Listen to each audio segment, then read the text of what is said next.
Actual में challenge होता क्या है कि आपकी अगर बॉडी में कोई चेंजेस हैं, कोई भी आपको प्रॉब्लम है, आपकी शुगर बढ़ी हुई है, आपको ब्लड प्रेशर बढ़ा हुआ है, आपका वज़न ज़्यादा है, उन सबको आप टेस्ट कर सकते हो, मेज़र कर सकते हो। पर जो मेंटल हेल्थ इश्यूज़ हैं, वो कई बार इस तरह के होते हैं। बहुत ज़्यादा इस चीज़ के ऊपर स्ट्रेस डालूँगा और ख़ास तौर पे अभी मैं भारत में, इंडिया में ख़ास तौर पे बात करूँ, क्योंकि 2 चीज़ों को लेकर बहुत ही ज़्यादा चैलेंज आ रहा है। गवर्नमेंट भी अब इनिशिएटिव ले रही है और इस चीज़ के ऊपर अब बातें भी होना शुरू हुआ है। एक तो प्रोटीन डेफिशिएंसीज़ बहुत ज़्यादा है इंडिया के अंदर और दूसरा अगर हम बात करें तो एक पुअर मसल हेल्थ है।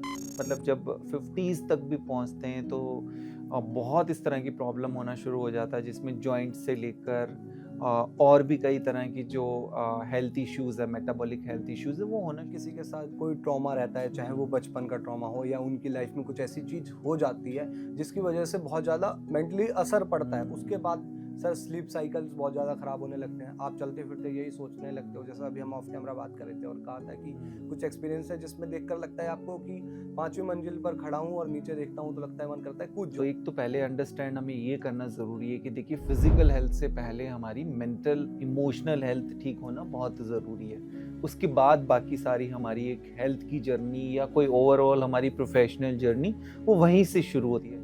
तो आज का पॉडकास्ट जो है वो हेल्थ के ऊपर है और जीसी टीवी में आप लोगों का भाई स्वागत है। और आज हमारे साथ हैं समीर सर, समीर भाटी सर। एक तो लैब एक्सपर्ट है सर, मतलब जितनी रिपोर्टें, जितने टेस्ट आपको कराने हैं सर आपको सारी चीज़ें बता देंगे। कहते हैं ना कि बीमारी पहले में पकड़ में आ जाए तो ज़्यादा बेहतर होता है। बाकी मेंटल हेल्थ वो एक बहुत बड़ा सर आज के टाइम में टॉपिक है और स्टार्ट हम करेंगे, बहुत सारी चीज़ों पर आगे बात करेंगे क्योंकि I think weight loss journey भी लोग चाहते हैं। फिर इसके अलावा आपकी फ़िटनेस में किस तरीके से प्रोटीन का, इसके अलावा जो हार्ट अटैक की प्रॉब्लम आ रही है आजकल। लेकिन सर मेंटल हेल्थ से स्टार्ट करते हैं क्योंकि कहते हैं ना कि लाइफ में सबसे इम्पोर्टेंट आपका माइंड होता है। मतलब सबसे पहली चीज़ आपका दिमाग और वहाँ से फिर पूरी आपकी बॉडी चलती है। सारा आपको वहाँ से फंक्शन मिलता है, सारे वहाँ से ऑर्डर्स मिलते हैं। सर आजकल जो ये मेंटल हेल्थ की सिचुएशन चल रही है और हम देख रहे हैं कि एक ऐसा पीरियड आ गया है जहाँ पर लोग बहुत ज़्यादा मेंटल हेल्थ इश्यूज से जूझ रहे हैं। अपने काम में प्रॉब्लम आती है उनको। कई बार लोग जो हैं वो उस चीज़ को पकड़ भी नहीं पाते। तो उस पर आप क्या सोचते हैं? बिल्कुल, बिल्कुल दीपक, पहले तो आपका बहुत-बहुत शुक्रिया आज इस थैंक यू पॉडकास्ट सर। में बुलाने के लिए। और जैसे अभी आपने बात करी कि हम ज़्यादातर टेस्टिंग वगैरह करते हैं और दूसरी आपने बात करा कि जो मेंटल हेल्थ इश्यूज़ भी हैं हमारे वो काफ़ी ज़्यादा बढ़ रहे हैं। अब एक्चुअल में चैलेंज होता क्या है कि आपकी अगर बॉडी में कोई चेंजेज़ हैं, कोई भी आपको प्रॉब्लम है, आपकी शुगर बढ़ी हुई है, आपको ब्लड प्रेशर बढ़ा हुआ है, आपका वज़न ज़्यादा है, उन सबको आप टेस्ट कर सकते हो, मेज़र कर सकते हो। पर जो मेंटल हेल्थ इश्यूज़ है, वो कई बार इस तरह के होते हैं कि वो हम खुद ही जान सकते हैं, कि अगर कुछ भी प्रॉब्लम चल रही है तो वो मुझे ही पता होगी या मेरे जो बहुत ही नज़दीक वाले होंगे नियर एंड डियर वन्स, वो शायद उसको थोड़ा बहुत कुछ पहचान पाएँ। और उसके लिए कोई ऐसा टेस्ट नहीं है कि मैंने कोई दीपक का टेस्ट किया और उसमें देख लिया कि अच्छा दीपक को अभी थोड़ा-सा डिप्रेशन है, अभी थोड़ी-सी एंग्ज़ायटी है। क्योंकि वो चीज़ें हम कई बार डिस्कस करते भी नहीं, पता भी नहीं होता और पूरे दिन में कई बार वो चेंज भी होती रहती है। तो इसमें एक थोड़ा-सा प्रॉब्लम ये आ जाता है कि कई बार जब वो प्रॉब्लम बहुत ज़्यादा बढ़ जाती है, तब हम लोग उसको पकड़ पाते हैं।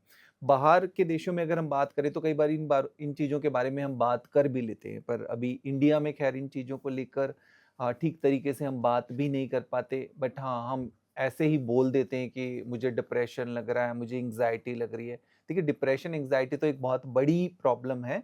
कई बार छोटी-मोटी चीज़ें जो होती रहती है, मूड स्विंग होना, ये एक आम बात है। पर इसको लेकर इसको हमें ये नहीं कहना चाहिए कि मेरे को कोई ना कोई मेंटल हेल्थ इश्यूज़ है। बट इम्पोर्टेंट यही है कि थोड़ा-सा जो फ़िज़िकल कोई बीमारी है, उसके लिए टेस्ट अवेलेबल है। पर जो मेरी मेंटल स्टेट है, उसको मैं ही जान सकता हूँ कि मेरे अंदर चल क्या रहा है। Exactly sir. लेकिन सर इसमें कई चीज़ें रहती है ना, किसी के साथ कोई ट्रॉमा रहता है, चाहे वो बचपन का ट्रॉमा हो या उनकी लाइफ में कुछ ऐसी चीज़ हो जाती है जिसकी वजह से बहुत ज़्यादा मेंटली असर पड़ता है। उसके बाद सर स्लीप साइकिल्स बहुत ज़्यादा ख़राब होने लगते हैं। आप चलते फिरते यही सोचने लगते हो, जैसा अभी हम ऑफ कैमरा बात कर रहे थे और कहा था कि कुछ एक्सपीरियंस है जिसमें देखकर लगता है आपको कि 5वीं मंजिल पर खड़ा हूँ और नीचे देखता हूँ तो लगता है मन करता है कूद जाऊँ या फिर कुछ गलत डिसीजन ले लूँ। तो सर वो भी तो बहुत सीरियस प्रॉब्लम है ना, तो उसमें भी तो आपको पता होना चाहिए कि यार मेरी प्रॉब्लम सीरियस कब हो रही है। हुँ। एक 2 चीज़ें हैं यहाँ पर, तो एक तो पहले अंडरस्टैंड हमें ये करना ज़रूरी है कि देखिए फ़िज़िकल हेल्थ से पहले हमारी मेंटल, इमोशनल हेल्थ ठीक होना बहुत ज़रूरी है। उसके बाद बाकी सारी हमारी एक हेल्थ की जर्नी या कोई ओवरऑल हमारी प्रोफ़ेशनल जर्नी, वो वहीं से शुरू होती है। तो इसमें सबसे ज़्यादा ज़रूरी है कि मैं थोड़ा-सा सेल्फ़ अवेयर रहूँ, मतलब मेरे अंदर क्या चल रहा है? एग्ज़ैक्टली। मैं अपने पैटर्न को अंडरस्टैंड कर पाऊँ। आपने कई बार देखा होगा कि जैसे आप हैं, आप अपने फैमिली मेंबर्स, अपने फ्रेंड्स का, या जो आपके फ्रेंड्स हैं, आपके टीम मेंबर्स हैं, वो आपका एक पैटर्न समझ पा रहे हैं कि कब आप लो हैं, कब आप हाई हैं, या आप अपनी टीम, आपकी टीम में सब एक तरह से तो नहीं होंगे ना, सब पर्सन डिफरेंट होते हैं। कब किसका मूड स्विंग होता है, कब कौन लो होता है, कब, तो एक तो थोड़ा हमें अपने आप को ये अंडरस्टैंड करना चाहिए, ये हम ही जान सकते हैं कि भई किन चीज़ों से मुझे थोड़ा-सा फ़ील गुड फैक्टर आता है, मुझे अच्छा लगता है। जी। कौन-सी चीज़ें हैं जो थोड़ा-सा मुझे ज़्यादा डिस्टर्ब करती है। क्योंकि ये थोड़ा-सा हम अंडरस्टैंड कर गए ना, तो फिर हम उसको ठीक तरीके से मैनेज कर पाते हैं। हम ये कहते हैं ना कि भई प्रॉब्लम का पता ही नहीं है, तो हम उसका सॉल्यूशन क्या निकालेंगे। तो थोड़ा-सा ये अंडरस्टैंड करना ज़रूरी है कि मेरे इमोशंस अंदर चल क्या रहे हैं, कि क्या कौन-सी बात है जो थोड़ा मुझे इरिटेट ज़्यादा करती है, या ओके। कौन-सी बात है जिसकी वजह से मैं ओवरथिंकिंग बहुत ज़्यादा सोचना शुरू कर देता हूँ। तो वो आप थोड़ा-सा अंडरस्टैंड करके फिर आप उसको करेक्ट कर सकते हो, कि जैसे फिज़िकल कोई प्रॉब्लम हुई कि मुझे ब्लॉटिंग हो रही है, एसिडिटी हो रही है, हेडेक हो रहा है, ये तो हम इमीडिएटली रिकॉग्नाइज़ कर पाते हैं। पर जो अंदर चल रहा होता है इमोशंस, कई बार हम उसको ठीक तरीके से रेगुलेट नहीं कर पाते। तो इसमें सिर्फ़ एक ही चीज़ का ध्यान रखना ज़रूरी है कि जैसे बार-बार आपने सुना होगा कि भई हम फिज़िकल इम्यूनिटी बढ़ाने के लिए कहते हैं कि आप एक्सरसाइज़ करो, डाइट ठीक रखो, नींद ठीक लो, ये विटामिन सी लो, ये आपकी इम्यूनिटी बढ़ा के रखेगी, ताकि आपको कोई बीमारी ना हो।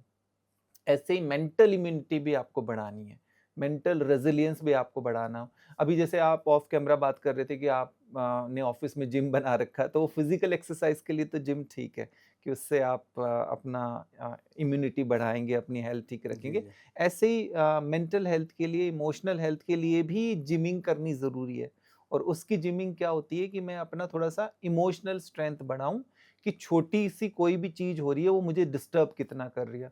और वो इमोशनल स्ट्रेंथ को बढ़ाने के लिए बहुत ज़्यादा ज़रूरी है कि थोड़ा-सा मैं कुछ उसके लिए एफ़र्ट्स करूँ, कि कुछ इस तरह का कंटेंट या कुछ मैं इंटरेस्ट वाली चीज़ें देखूँ, पढूँ, सुनूँ, जिससे मेरा थोड़ा-सा इमोशनल रेज़िलियंस हुँ। ज़्यादा बढ़े, कि जो भी सिचुएशन आ रही है उसको मैं ठीक तरीके से कोप अप कर पाऊँ। जैसे फॉर एग्ज़ाम्पल आपने अभी एग्ज़ाम्पल दिया है कि भई मैं एकदम कहीं ऐसी जगह पर हूँ और मेरे अंदर ऐसा वाला थॉट आ रहा है, वो अचानक से नहीं आता। वो तभी आता है जब मैंने अपनी इमोशनल हेल्थ के ऊपर बहुत ज़्यादा काम नहीं किया, और अगर ऐसा आया भी तो मैंने उसको कब एकदम ठीक तरीके से करेक्ट कर पाया, उस थॉट को मैं फिक्स कर पाया। पर उसके लिए प्रैक्टिस चाहिए होती है। हर एक काम के लिए प्रैक्टिस की ज़रूरत होती है, चाहे आप स्पोर्ट्स में जाइए, चाहे आप एक्सरसाइज़ कर रहे हैं पहले से अपने आप को, आपको थोड़ा प्रैक्टिस में लेकर आना है। किसी बिज़नेस के लिए भी आपको बहुत ज़्यादा ज़रूरी है कि आप उस पर्टिकुलरली, कई तरह की स्किल्स है जिनको आप प्रैक्टिस करते हो। तो ऐसे ही अपनी इमोशनल हेल्थ को बढ़ाने के लिए भी आपको प्रैक्टिस करनी है थोड़ा। सर लाइफ में कोई चाहिए होता है क्या, मतलब जैसे आपके मन में बहुत कुछ चलता रहता है लेकिन हुँ, आपके पास शायद वो लोग नहीं होते जिनको आप वो हर चीज़ बता सको, क्योंकि हुँ, आज के टाइम में हो गया ना सर कि सोशल मीडिया का टाइम है, आप वर्चुअली ज़्यादा रहते हो, आपके आस पड़ोस में कोई ऐसा नहीं है, हुँ। फैमिली में नहीं है जिससे आप दिल की बात करो। तो आपको लगता है कि मेंटल हेल्थ प्रॉब्लम आजकल ज़्यादा इसलिए भी हो गई है, लोग खुलकर अपनी चीज़ें बता नहीं पाते, शेयर नहीं कर पाते, उनके पास कोई अपना नहीं होता? हाँ, ये वाला एक चैलेंज काफ़ी ज़्यादा है। इनफैक्ट अगर वेस्टर्न कंट्रीज़ में भी बात करें, यूरोप वगैरह में भी बात करें, तो वहाँ पर आपने देखा होगा कि आइसोलेशन ऐसा काफ़ी ज़्यादा बढ़ गया है। पर भारत में फिर भी अभी अगर हम देखें तो हमारा इस तरह का कल्चर है कि एक बहुत बड़ी फैमिली होती है, हमारे फ्रेंड्स होते हैं। बट ये भी रहता है, कई बार हम जेन ज़ी की और ख़ास तौर पे बात करें, तो क्योंकि उन्होंने तो स्क्रीन टाइम ही देखा है शुरू से, अगर पिछले 20 या 20-25 साल में देखें तो जी। बहुत ज़्यादा इसमें चेंजेस आए हैं, तो कहीं न कहीं वो कनेक्ट कर नहीं पाते। सोशल हेल्थ थोड़ी-सी उनकी कई बार उस तरह से डेवलप नहीं हो पाती, लोगों से ईज़िली वो बात नहीं कर पाते। पर यहाँ पर एक चीज़ है जो इसका बेस्ट सॉल्यूशन है, वो ये है कि सेल्फ टॉक एटलीस्ट अपने आप से आपको थोड़ा-सा अपने ऊपर टाइम देना है। अपने आप से जो टॉक कर रहे हो आप, ऐसा नहीं है कि दीपक को कोई चाहिए जिससे वो बात कर रहा है, वो अपनी सेल्फ टॉक को शुरू-शुरू में इम्प्रूव करें। क्योंकि क्या होता है कई बार सबसे ज़्यादा जो सेल्फ टॉक करते हैं वो हम मतलब अपने आप से नेगेटिव सेल्फ टॉक करते हैं कि कोई छोटा भी हमें एक टास्क है या कोई एक प्रोजेक्ट है या कोई एक कैंपेन है, हमें लगा कि वो ठीक से नहीं हुई या इसमें मैं 100% अपना दे नहीं पाया, तो कहीं न कहीं खुद ही हम उसको गिल्ट फ़ील करते रहते हैं। तो कोई आपको बोल रहा है, कोई भी पर्सन एक्स वाई ज़ेड बाहर से आपको कोई कमेंट कर रहा है, बता रहा है, उस टाइम आपके ब्रेन में जो चेंजेज़ आ रहे हैं, वही अगर आप खुद भी अपने आप अपने बारे में ऐसा सोच रहे हो, वही चेंजेज़ वहीं होते हैं। क्योंकि जो आपका ब्रेन है वो अंडरस्टैंड नहीं कर पा रहा। फॉर एग्ज़ाम्पल कोई एक ऐसी सिचुएशन आई, कोई एक ऐसा इंसिडेंट हुआ, जहाँ पर ऐसी चीज़ें हुई जिसमें आपको बहुत इंसल्टिंग फ़ील हुआ या आपको बहुत ज़्यादा इरिटेशन हुआ, पर आपने वही इंसिडेंट को फिर से दोबारा रात को सोचना शुरू हुआ कि ये वाला हुआ था, उसने ऐसी वाली बात कही, तो ब्रेन में फिर से वही केमिकल्स प्रोड्यूस्ड होते रहेंगे, वही कॉर्टिसोल प्रोड्यूस्ड होगा, वही स्ट्रेस हार्मोन प्रोड्यूस्ड होगा। तो ब्रेन को समझ नहीं आता कि ये रियल इंसिडेंट है या मैं इसको सोच रहा हूँ। तो पहले तो सिर्फ इतना ही शुरुआत करनी चाहिए सबको कि अगर मैं किसी से डिस्कस नहीं कर रहा तो एटलीस्ट मैं अपनी सेल्फ टॉक को पॉजिटिव रख रहा हूँ कि नहीं, और थोड़ा-सा लग रहा है कि मैं नेगेटिव सेल्फ टॉक की तरफ जा रहा हूँ, तो फिर उसको करेक्ट करना है। क्योंकि पहले सबसे पहले दीपक थॉट आएगा कि कोई भी एक इंसिडेंट पुराना पास्ट वाला एक थॉट चली, थॉट के बाद आपका वो इमोशन आएगा। मतलब इमोशन के बाद वो हार्मोन रिलीज़ होना शुरू हो जाते हैं। तो अगर आप हैप्पी वाला थॉट लेकर आएँगे, हैप्पी फ़ील करेंगे, तो आपके जो हैप्पी वाले हार्मोन हैं, ऑक्सीटोसिन हो गया, हुँ। सेरोटोनिन हो गया, डोपामाइन हो गया, वो रिलीज़ होगा। और अगर आपने कोई ऐसा इंसिडेंट याद कर लिया, जो कि कोई स्ट्रेसफुल इवेंट था या जहाँ पर किसी ने आपको इरिटेट किया था या कोई और ऐसा इंसिडेंट हुआ था, तो फिर आप वही उसी तरह का कॉर्टिसोल, एड्रेनलिन ऐसी वाली जो आपके स्ट्रेस हार्मोन है, वो वाले रिलीज़ होंगे। तो ये मैं जो सेल्फ अवेयरनेस की बात कर रहा हूँ कि थोड़ा-सा अंडरस्टैंड करना है कि मेरा चल क्या रहा है, चला थॉट उसको फिक्स कर लिया, पर अगर इमोशन पे चले गए आप, तब तक वो केमिकल आपकी बॉडी में पूरे रिलीज़ हो गए और आप फिर एक डिस्टर्बेंस वाली विशियस साइकिल में चले गए। नहीं, सही बात है। लेकिन सर इंडिया में वो भी चीज़ है ना कि कोई मानता नहीं। हमारे यहाँ ये चीज़ है कि आपको कोई कह दे कि अरे तुम्हें तो मेंटल इश्यू है, तो लोग कहेंगे कि पागल बोल रहा है मुझे। और आई थिंक वो सामाजिक हुँ, दायरा ऐसा होता है, आपको मानने पर मजबूर हुँ, भी करता है कि ये मत मानो ये चीज़। हुँ, आपको लगता है कि इसमें एक टाइम पर जब लगे लोगों को कि यार सच में खुद, एक तो पहले खुद से कि यार हाँ, मुझे मेंटली इश्यू आ रहा है और मैं इस चीज़ हुँ, को एक्सेप्ट करता हूँ। उसके बाद मेडिकली जाने की हिम्मत कैसे जुटाएँ? और दूसरा इसकी में पकड़ा कैसे जाए? या कोई टेस्ट हो जाए इस हुँ, चीज़ का, हुँ, या फिर बिल्कुल। इस चीज़ का सर कोई आपको किसी डॉक्टर ने या फ्रेंड ने सजेशन दे दिया कि हुँ, आपको उस आदमी के पास जाना है और वो आपके बारे में जो भी बता चीज़ें पाएँ। होगी आपको बता देगा। फॉर हाँ, एग्ज़ाम्पल होते हैं ना हाँ, लोग जो आपकी काउंसलिंग टाइप में करते हैं, तो वो एग्ज़ैक्टली। आपको क्या लगता है इस मामले में? हाँ, एक हमने एक शो किया था उसमें कुछ एक कोई रिसर्च हुई थी बाहर जिसमें मतलब चल रहा था कि अभी आगे आने वाले टाइम में कुछ इस तरह के टेस्ट होंगे जिससे आप पता लगा पाएँगे कि आपको डिप्रेशन है कि नहीं है। तो उस टाइम हमारे पास काफ़ी सारी इंक्वायरीज़ आई थी कि अच्छा ये टेस्ट कैसे होगा? बट अभी तो वो रिसर्च चल रही है उस टेस्ट पे ऐसा, तो सही में लोगों की ओके। प्रॉब्लम तो है और वो जानना चाहते हैं। पर आपने जैसा बात की कि लोग इस बारे में डिस्कशन करते नहीं, पर अभी फ़िलहाल अगर आप ज़ेन ज़ी की बात करें, यूथ की बात करें, तो आपने तो सुना होगा कि वो तो बहुत ज़्यादा इसको इसके ऊपर बात करते हैं कि नहीं, नहीं, नहीं, मैं तो अभी डिप्रेशन में हूँ या मुझे बहुत ज़्यादा एंग्ज़ायटी है, मुझे बहुत ज़्यादा घबराहट रहती है। तो आजकल तो इसको बिल्कुल एकदम ट्रेंडिंग बना लिया, आम ही बात करना शुरू कर दिया। तो एक तो थोड़ा-सा ये अंडरस्टैंड करना है कि भई डिप्रेशन की आप बात कर रहे हो, तो डिप्रेशन, क्लिनिकल डिप्रेशन तो फिर एक बहुत बड़ी प्रॉब्लम हो जाती है। तो कई बार आप ऐसा लो फ़ील कर रहे हो, वो डिप्रेशन नहीं हुँ, हुआ ना, लो फ़ील तो कोई भी किसी भी कोई भी कर रीज़न की वज़ह सकता है। से कर सकता है। इवन अभी मौसम चेंज होगा, उसके अंदर भी कई बार ऐसा सीज़नल अफ़ेक्टिव डिसऑर्डर होता है कि कई बार सनलाइट ठीक से आपका एक्सपोज़र नहीं हो रहा, आप लो फ़ील करोगे। आपकी नींद ठीक नहीं हुई है, आप लो फ़ील करोगे। कोई एक और इंसिडेंट हुआ, उसकी वज़ह से डिप्रेशन या उसकी बात करें आप लंबे समय तक मतलब आप उसी लो मूड में हो, आपको कुछ करने का मन नहीं कर रहा है ना, तो वो डिप्रेशन तो एक बार तो ये थोड़ा-सा हमें अंडरस्टैंड करना है कि आजकल जिस तरह से हमारा यंग अडल्ट्स और हमारा जेन ज़ी छोटी-छोटी बातों को लेकर एक टैगिंग कर देते हैं कि भई मैं अभी डिप्रेशन में चल रहा हूँ, वो थोड़ा एक बार हमें उसको ठीक तरीके से अंडरस्टैंड करना ज़रूरी है। और साथ के साथ खुद ने अंडरस्टैंड करा, फिर उसको धीरे-धीरे कोशिश करें कि आप उसको आराम से ईज़िली करेक्ट भी कर सकते हो, और जब ज़रूरत होती है तो डेफ़िनेटली अपने फ्रेंड से बात करें, किसी से बात करें और एक काउंसलिंग ज़रूर लें। सर जो ये विटामिन बी 12 हो गया या हुँ, विटामिन D3 हो गया, इसकी आजकल बहुत ज़्यादा कमी देखने को मिलती है इंडियंस लोगों में, बिकॉज हुँ, धूप नहीं लेते हुँ, इतनी। हुँ, और बिल्कुल। विटामिन बी 12 जिस तरीके के प्रोडक्ट्स में मिलता है, उसकी वजह से भी डिप्रेशन फील होता है। दूसरा इसके हुँ। साथ ही आप ये भी मतलब बताना कि अगर विटामिन बी 12 कम हो गया किसी की बॉडी में, या D3 कम हो गया, पहले तो इसका टेस्ट कैसे कराएं, दूसरा फिर इसको ठीक किस तरीके से करें, क्योंकि मुझे लगता है ये पर्टिकुलरली बहुत इंपॉर्टेंट चीज़ हो जाती है हेल्थ के लिए। हाँ, तो जैसे सप्लीमेंट्स की बात करते हैं कि भई कुछ-कुछ आपको सप्लीमेंट, मतलब आपको डाइट में वो नहीं मिल पा रहा किसी भी रीज़न की वजह से, तो आपको वो लेना पड़ता है, और कई बार बॉडी में कई कुछ ऐसी डेफ़िशिएंसीज़ होती हैं, वो भी थोड़ा-सा हमें अंडरस्टैंड करना पड़ता है कि भई उस डेफ़िशिएंसीज़ की वजह से भी, क्योंकि ये सारा क्या गेम है कि ब्रेन के अंदर किस तरह से हमारे केमिकल चेंजेस हो रहे हैं, वो केमिकल चेंजेस उसी तरह का हमारी बॉडी के अंदर इफ़ेक्ट लेकर आएँगे। फॉर एग्ज़ाम्पल, जो अभी मैं बार-बार बात कर रहा था आपके कि स्ट्रेस हार्मोन की, कि आप गाड़ी चला रहे हैं, एकदम से आपको ब्रेक लेना है, तो उस टाइम स्ट्रेस हार्मोन रिलीज़ होंगे, जिसको हम कॉर्टिसोल की बात करें, एड्रेनालिन की बात करें, हम्म। फाइट एंड फ्लाइट की, भई इमीडिएटली मुझे एक्शन लेना है। एकदम कोई मेरे पास ऐसा डॉग आ गया और जो इस मुझे लग रहा है कि ये डॉग बाइट, तो आप वहाँ से थोड़ा-सा, तो वो उस टाइम हमें एक्शन लेना पड़ता है। पर अभी होता क्या है कि हम छोटी-छोटी बातों में एकदम से फिर वही हार्मोन रिलीज़ करते हैं।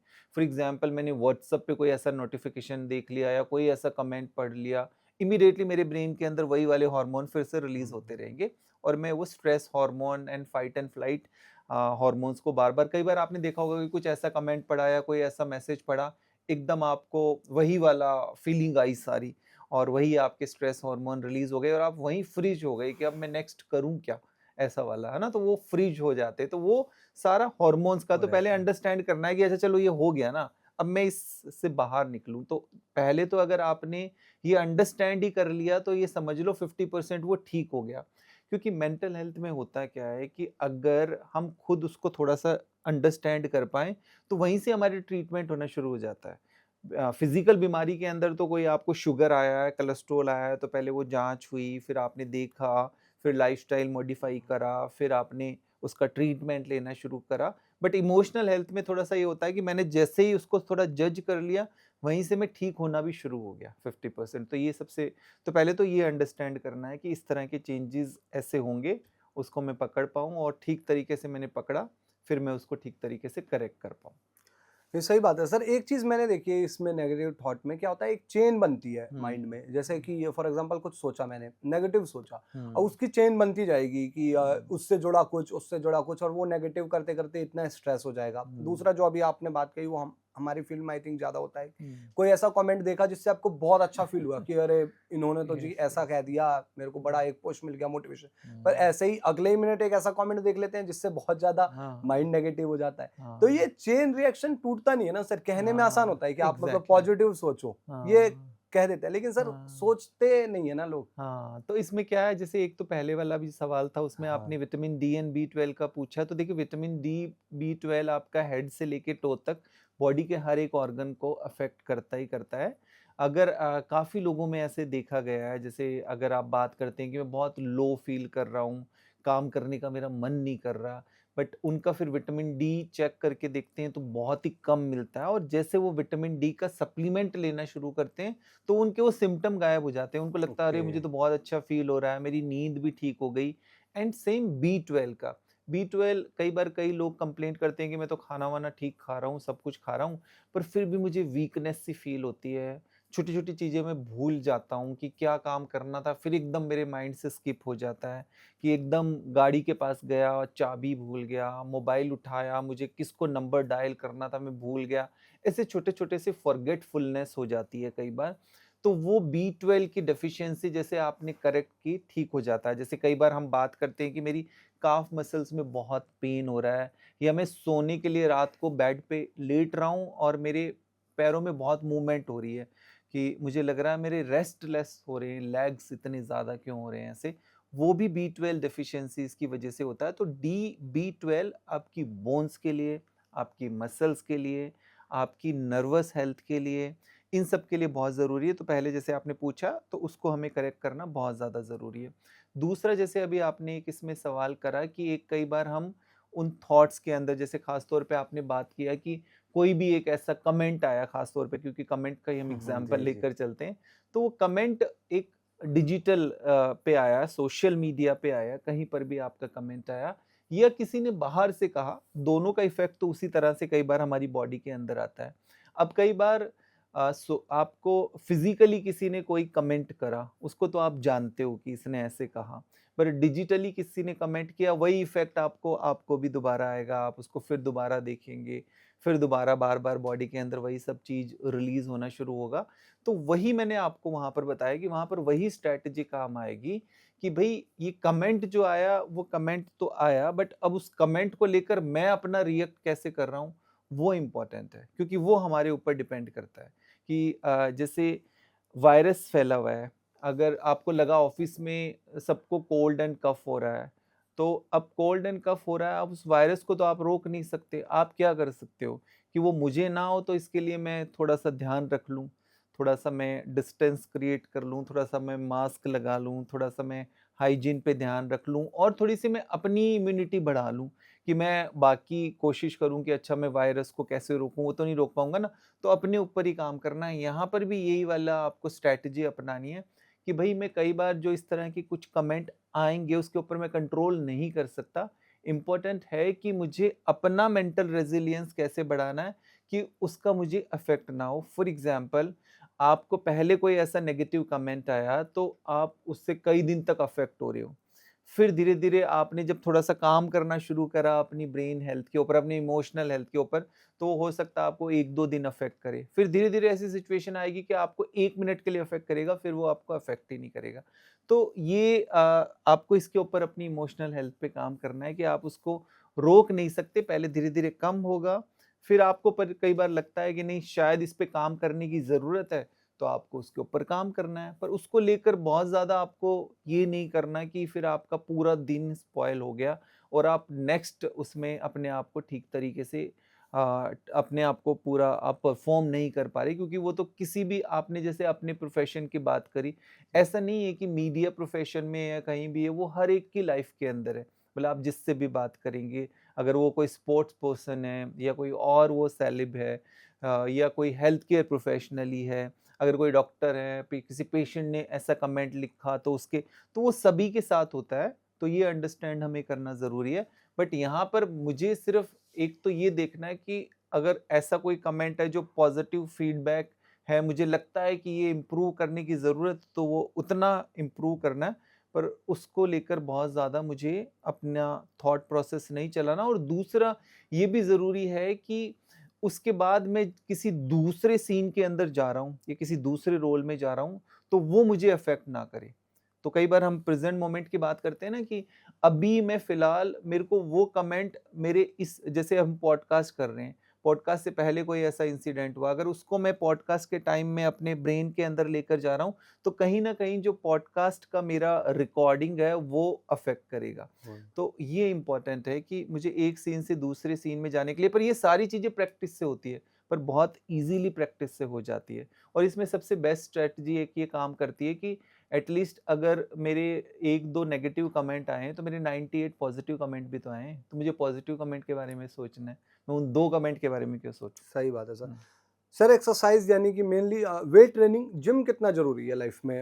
हम लोग मतलब इंडिया में होता है ना, हुँ। लोग कहते हैं कि यार ठीक है रनिंग-वनिंग कर लो, आप हुँ। हल्का-फुल्का कुछ एक्सरसाइज़ कर लो, वॉकिंग कर लो। जिम कितनी ज़रूरी है लाइफ़ में? देखिए, मैं तो बहुत ज़्यादा इस चीज़ के ऊपर स्ट्रेस डालूँगा और ख़ास तौर पे अभी मैं भारत में, इंडिया में ख़ास तौर पे बात करूँ, क्योंकि 2 चीज़ों को लेकर बहुत ही ज़्यादा चैलेंज आ रहा है। इसके लिए इनफैक्ट गवर्नमेंट भी अब कुछ इनिशिएटिव ले रही है और इस चीज़ के ऊपर अब बातें भी होना शुरू हुआ है।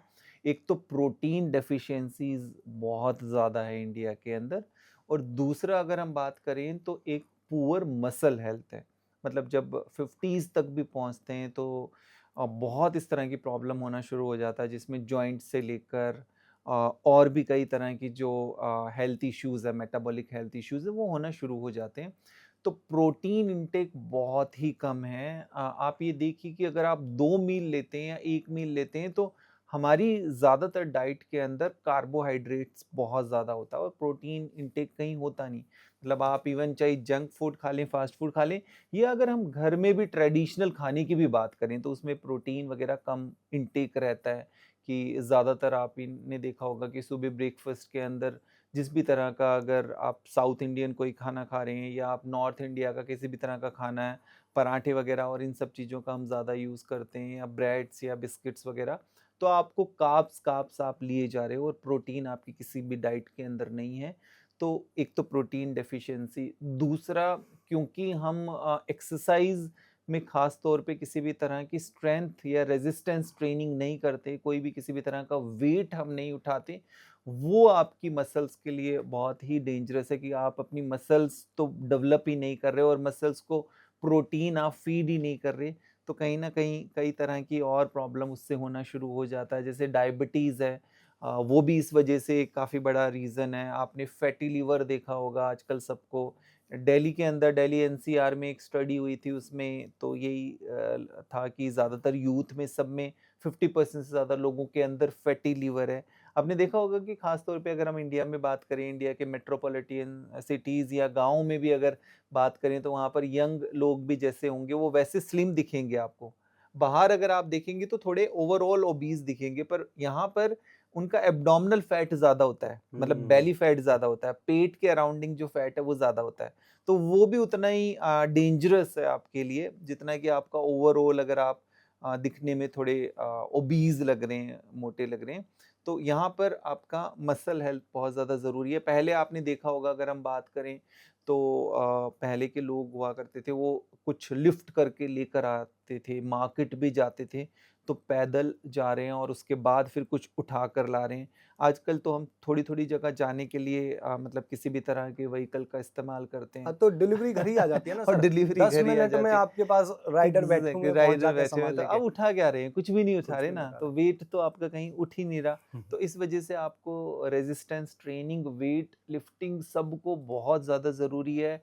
अगर आप लोअर बैक की प्रॉब्लम आगे आपको ना हो, उससे बचना चाहते हैं, आपको सर्वाइकल की प्रॉब्लम ना हो, उससे आप बचना चाहते हैं। आप ये देखिए आजकल 50s में नी की प्रॉब्लम सबको इतना ज़्यादा होना शुरू हो गया, क्योंकि सारा प्रेशर तो आपके जॉइंट्स पे जा रहा है, हुँ। बिकॉज़ आपकी मसल्स तो है ही नहीं, तो सारा प्रेशर वहीं पर जाएगा।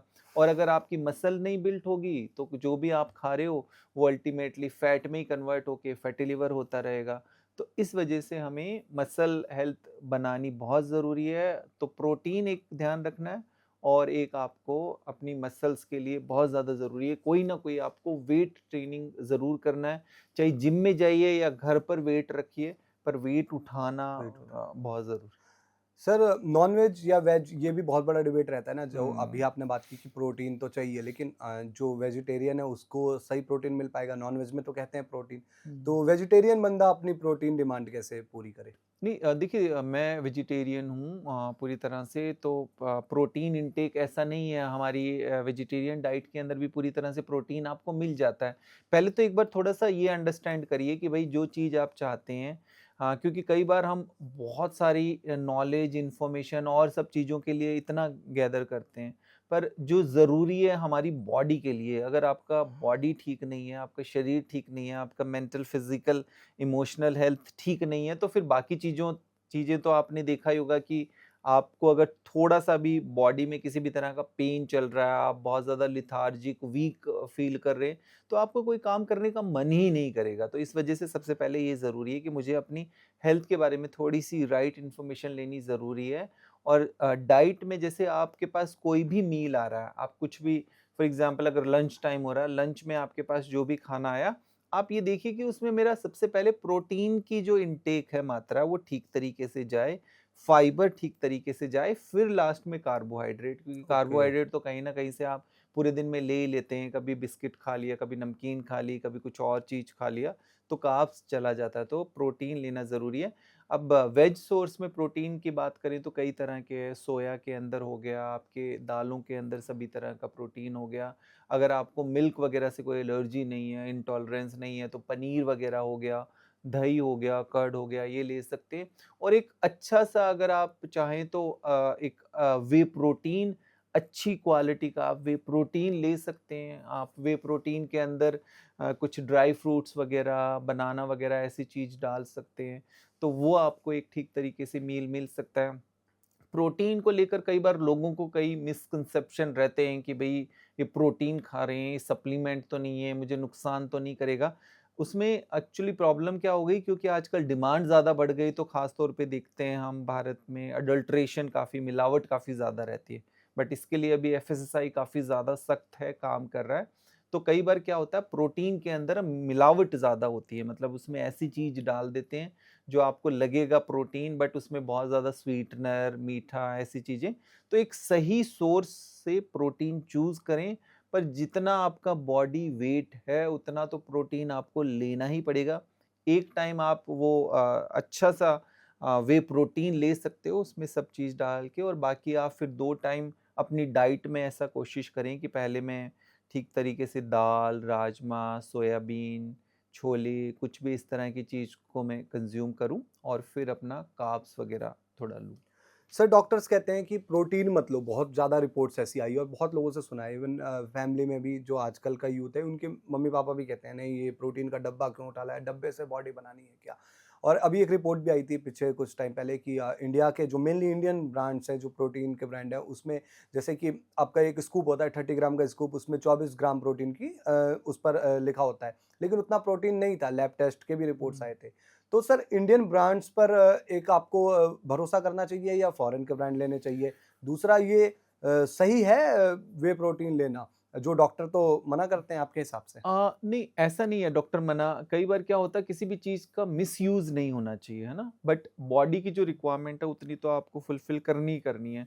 आपने देखा होगा कि पहले हम बात करें तो बच्चों की हाइट वग़ैरह, बच्चों का फ़िज़ीक एक अलग तरह का होता था। आप पहले जो कॉलेज में जाते थे, आज से 20-25 साल पहले जो हमारे यंग एडल्ट्स और ये सब आप देखते थे, उनका फ़िज़ीक किस तरह का था, और अभी जो आजकल बच्चे आपने देखा होगा किस तरह जी, से, जी। तो कहीं न कहीं फिज़िक्स हाँ। प्रोटीन डेफ़िशिएंसी है। पहले हमें इस चीज़ को एक्सेप्ट करना ज़रूरी है।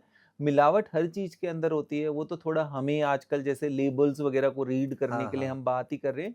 अच्छी जगह से, अच्छे सोर्स से, अच्छी कंपनी के लिए थोड़ा-सा आप रिसर्च करिए, क्योंकि बॉडी में क्या डाल रहे हो तो आपको देखना ही है ना, उसके ऊपर आप ठीक तरीके से रिसर्च करके, बट आपको प्रोटीन इंटेक चाहिए चाहिए, वो आपको लेना है। बस ये ज़रूर देख लें कि भई इस प्रोटीन से मुझे बहुत ज़्यादा ब्लॉटिंग तो नहीं हो रही, मुझे एसिडिटी तो नहीं हो रही, हुँ, मुझे हुँ। ठीक तरीके से डाइजेस्ट हो रहा है कि नहीं है।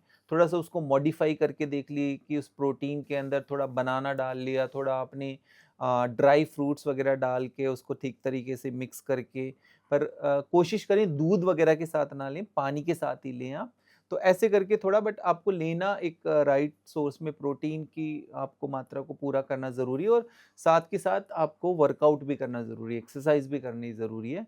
अदरवाइज़ आप जैसा मैंने आपको बताया कि और भी बाकी थोड़े से डिफरेंट और आपकी सोर्सेज़ हैं, उसको आपको एक्सप्लोर करते रहना है। बट आप ये नहीं हो सकता कि नहीं आप डॉक्टर्स भी ऐसा नहीं कहेंगे, डॉक्टर्स भी आपको इनफैक्ट ये बताएँगे कि आपको अगर वज़न ज़्यादा है, आपको डायबिटीज़ या प्री डायबिटीज़ हो रही है, मतलब आपको बॉर्डर लाइन डायबिटीज़ है, आपका कोलेस्ट्रॉल ज़्यादा बढ़ा हुआ है, तो वो कहेंगे कि भई कार्बोहाइड्रेट आप थोड़ा-सा कम करो, प्रोटीन बढ़ाओ, फाइबर बढ़ाओ, गट हेल्थ वगैरह पूरी ठीक नहीं है आपकी।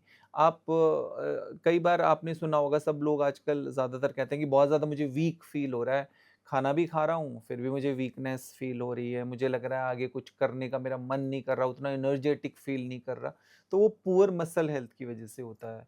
और कई बार थोड़ी एज के बाद तो फिर हर दिन ही हमारा मसल लॉस हो रहा है, तो हुँ। इस वजह से हमें प्रोटीन तो लेना ही लेना है। राइट क्वांटिटी के अंदर हमें लेना है। ज़्यादा एक्सेस में तो हम डेफ़िनेटली वैसे ही मना करते हैं, पर अगर आप एक्सरसाइज़ कर रहे हो, ठीक तरीके से वेट लिफ्टिंग और सब चीज़ें भी कर रहे हो, तो प्रोटीन की तो ज़रूरत है। आप एक्सरसाइज़ नहीं भी कर रहे, तो भी जितना आपको रियर एंड टियर मसल्स की, उसके लिए आपको प्रोटीन की ज़रूरत है। आप कोई भी काम कर रहे हो, कुछ भी थोड़ा बहुत, तो मसल्स की रियर एंड टियर तो होती ही होती है ना। तो वहाँ पे प्रोटीन की उसको मेंटेन करने के लिए भी प्रोटीन की आपको ज़रूरत है, क्योंकि ज़्यादातर हम कई बार लैब टेस्टिंग करते हैं या और भी कोई टेस्ट करते हैं तो उसमें फैट परसेंटेज ज़्यादा मिलती है। मतलब आप पतले हो पर फिर भी फैट परसेंटेज आपकी ज़्यादा होगी और बॉडी के अंदर प्रोटीन परसेंटेज आपकी कम होगी, मसल परसेंटेज आपकी कम होगी। मसल परसेंटेज कम हो गई तो ये मान के चलो कि आपके जॉइंट को ज़्यादा काम करना पड़ रहा है। आपने देखा होगा कि आजकल क्योंकि डेस्क जॉब रहती है, बैठने का काम रहता है, तो लोअर बैक एक वगैरह और ये सब क्योंकि आपकी वो मसल ही डेवलप नहीं हुई है। तो आपने कहीं न कहीं अपनी मसल्स को स्ट्राइव रखा है, उसको वो खाना ही नहीं दिया है जो उसको चाहिए। तो इस वजह से हमें ये ज़रूर इंश्योर करना है कि मेरी डाइट के अंदर प्रोटीन हो और थोड़ा-सा मैं स्ट्रेंथ ट्रेनिंग करूँ ताकि मेरी मसल्स बने। मेरी जी, जी। मसल्स बनेगी तो मेरे वो जॉइंट को सपोर्ट करेगी। सही बात। सर व्हे प्रोटीन सही रहता है या जो ये प्लांट बेस्ड प्रोटीन आते हैं, इन दोनों हुँ। में से आपके हिसाब से कौन-सा पिक करना चाहिए? इसमें ज़रूरी है क्योंकि प्रोटीन के अंदर कुछ अमीनो एसिड्स होते हैं जो जितनी हमारी बॉडी को रिक्वायरमेंट होती है। प्लांट बेस्ड प्रोटीन आप ट्राई कर सकते हैं, आपको कई बार ठीक तरीके से डाइजेस्ट हो रहा है, नहीं हो रहा है, वो आप एक बार उसको चेक करके देख सकते हैं। वे प्रोटीन क्योंकि सबसे इम्पोर्टेंट है आजकल आपने देखा होगा कि हमारा डाइजेस्टिव सिस्टम भी काफ़ी वीक रहता है, हमारी गट हेल्थ इतनी गट ज़्यादा हेल्थ में। मजबूत होती नहीं है। हमें जो भी हम ले रहे हैं वो ठीक तरीके से एब्ज़ॉर्ब हो रहा है कि नहीं हो रहा है। तो आप दोनों को एक्सपेरिमेंट करके देख सकते हैं। आप दोनों भी ट्राई कर सकते हैं कि एक बार वो लिया, फिर वो वाला लिया, ऐसा करके देख सकते हैं। पर कुछ ना कुछ आपको ट्राई करके, एक्सपेरिमेंट करके करते रहना और दूसरा बस कुछ चीज़ों का ध्यान रखना है कि जैसे आप प्रोटीन ले रहे हो, तो आपका वाटर इंटेक भी ठीक हो, हाइड्रेशन भी हुँ, ठीक हुँ, होनी हुँ। ज़रूरी है क्योंकि कई बार फिर वो हम पानी नहीं पीते हैं। तो वाटर इंटेक आपका, हाइड्रेशन इम्पोर्टेंट है, ज़रूरी है आपकी किडनी हेल्थ के लिए भी और सब चीज़ों के लिए। और जैसे कई बार क्या होता है ना कि जैसे प्रोटीन आपने लिया, एक स्कूप डाला और आपने उसको मिक्स कर कर आप पी गए, एकदम से एब्ज़ॉर्प्शन, बट थोड़ा-सा उसका स्लो एब्ज़ॉर्प्शन हो, इसके लिए मैंने जो आपको बात कही थी कि उसमें आप थोड़ा-सा ड्राई फ्रूट डाल लो, आप थोड़ा ओट्स डाल लो, थोड़ा आप उसमें बनाना डाल लो, उसको मिक्स कर लिया तो थोड़ा-सा एब्ज़ॉर्प्शन उसका थोड़ा-सा स्लो डाउन हो जाएगा। और प्रोटीन में भी कई तरह के और भी फाइन, क्योंकि कई लोगों को ये होता है कि वो लेते ही उनको एसिडिटी हो रही है और कोई प्रॉब्लम हो रही है, तो कई थोड़े और आइसोलेट प्रोटीन होते हैं, जो कि और ईज़िली आपकी गट हेल्थ में ठीक तरीके से डाइजेस्ट हो जाते हैं, एब्ज़ॉर्ब हो जाते हैं, तो वो थोड़ा-सा आपको ध्यान सही रखना। वो एक आई थिंक कंसंट्रेट होता है, एक आपका हाँ, आइसोलेट होता है, वो आइसोलेट थोड़ा होता आइसोलेट है। सर एक बच्चा या मतलब बच्चा क्या है जो 18-20 साल का एक तो जिम मतलब स्टार्ट करना चाहता है हुँ, और आपको लगता है कि कुछ इम्पोर्टेंट टेस्ट करवा लेने चाहिए जिम जाने से पहले क्योंकि मैंने तो सजेशन सुना हुँ, था जैसे मैंने हुँ, अपने किसी से बात की उन्होंने कहा था हुँ, कि यार जिम तो आप परसों से स्टार्ट करना लेकिन एक काम करो जाकर पहले इस चीज़ का ब्लड टेस्ट कराओ। तो आपके हुँ, हिसाब से कौन-कौन से टेस्ट कराने ज़रूरी है जब आप जिम जा रहे हो या फिर नॉर्मल आदमी के लिए भी कि हुँ। साल में एक बार तो ये टेस्ट करा लेने चाहिए? बिल्कुल, बिल्कुल। देखिए जब से आजकल हम ऐसा देख ही रहे हैं और पिछले 15-20 सालों के अंदर काफ़ी ज़्यादा डिज़ीज़ का ग्राफ भारत के अंदर काफ़ी ज़्यादा बढ़ ही रहा है। जैसे अभी फ़िलहाल थोड़ी-सी एक गाइडलाइंस आई थी कार्डियोलॉजिकल सोसाइटी ऑफ इंडिया ने कि भई भारत में 18 साल की उम्र से 18 की ऐज के अंदर ही आप एक बार अपनी कुछ बेसिक चीज़ें तो करा के देख लें। क्योंकि कई बार हमें बहुत सारी बाहर की इन्फॉर्मेशन होती है पर हमारी बॉडी में क्या चल रहा है वो हमारे पास कई तरह की इन्फॉर्मेशन नहीं होती और कई बार जब हम यंग होते हैं, जब हम 20s में हैं 30s में हैं, तो कई बार हमारी बॉडी उस तरह के सिग्नल भी नहीं देती है क्योंकि हमें पता ही नहीं चलता कि अंदर चल क्या रहा है। तो इस वजह से 2-3 टेस्ट है, 3 टेस्ट तो एटलीस्ट आपको पता होना चाहिए। आप 18 साल 18 के हो चुके हैं उस टाइम ही कि एक तो ब्लड प्रेशर अपना चेक करा के देख लें क्योंकि जी। ब्लड प्रेशर को हम साइलेंट किलर कहते हैं। कितनी बार कई बार वो स्ट्रोक को लेकर आते हैं या कोई और एकदम हॉस्पिटल के अंदर, तो उनको पता ही नहीं होता कि उनको ब्लड प्रेशर था और वो ब्लड प्रेशर ही आपका मेजर कारण बनता है आपके हार्ट की बीमारियों का और ब्रेन का जो स्ट्रोक होता है उसका एक काफ़ी बड़ा कारण। तो ब्लड प्रेशर अपना ज़रूर चेक करा के देखें, अगर वो लग रहा है कि बॉर्डर लाइन ही मेरा थोड़ा हाई जा रहा है, तो आप उसको ठीक तरीके से कंट्रोल कर सकते हो। तो बीपी, दूसरा आपको एक अपना करा के देखना है शुगर टेस्ट। तो शुगर टेस्ट में मतलब एक तो ब्लड शुगर ग्लूकोमीटर से आप करके देख सकते हो या फिर एक उसमें HbA1c टेस्ट होता है, वो थोड़ा-सा आपको इशारा कर देता है कि कहीं आप प्री डायबिटिक तो नहीं हो। मतलब डायबिटिक हो गए तो प्रॉब्लम हो थोड़ी शुरू हो गई ज़्यादा, बट पहले से आपको पता लग जाए कि भई मैं बॉर्डर लाइन पर हूँ, तो मैं अपनी लाइफ़स्टाइल को ठीक कर उसको करेक्ट करके देख सकता हूँ। उसमें इंसुलिन टेस्ट भी आप कर सकते हो और उससे भी थोड़ा-सा आइडिया मिल जाता है कि आप कहीं प्री डायबिटिक तो नहीं हो रहे, इंसुलिन रेज़िस्टेंट तो नहीं हो रहा। वो मैं इसलिए कह रहा हूँ क्योंकि आजकल क्या होता है, थोड़ी-थोड़ी देर में हम स्नैकिंग करना शुरू कर हुँ। देते हैं। कुछ भी ऐसा खाया, मेरा इंसुलिन रिलीज़ होना शुरू हो गया। और एक तीसरा कोलेस्ट्रॉल टेस्ट अपना ज़रूर करा लें, क्योंकि वो एक इम्पोर्टेंट, तो 3 टेस्ट आप अपनी 18-20 साल की उम्र में एक बार कराना शुरू कर दो। वो चाहे आप जिम जॉइन कर रहे हो या नहीं कर रहे, या कुछ भी, वो सबको कराना बहुत ज़रूरी है। और उसके बाद फिर थोड़ा-सा 25 की एज में आप पहुँचते हैं, तो थोड़े से और कुछ 1-2 टेस्ट आप ऐड कर सकते हो, और थोड़े स्पेशल टेस्ट उनको कराने की ज़रूरत पड़ सकती है जिनकी फैमिली में कोई प्रॉब्लम हो, कि भई उनकी फैमिली में उनको पेरेंट्स को अर्ली एज के अंदर हार्ट अटैक या ऐसी कोई समस्या रही हो, या कार्डियक अरेस्ट, तो उनको कई बार कुछ एडवांस टेस्ट कराने की ज़रूरत पड़ सकती है।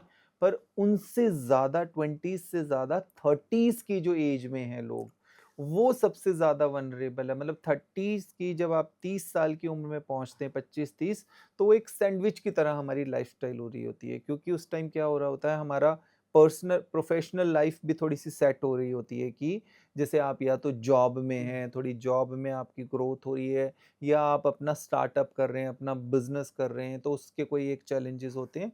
और दूसरा, अगर आप उस समय ही मैरिड लाइफ़ में भी एंटर कर रहे हैं, तो वो भी एक अलग तरह का एक प्रेशर होता है।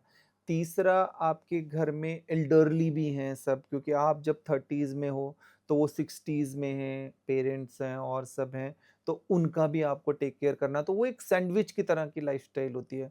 और ज़्यादातर जो यंग हार्ट अटैक और ये सब प्रॉब्लम हम 30s की एज में देखते हैं।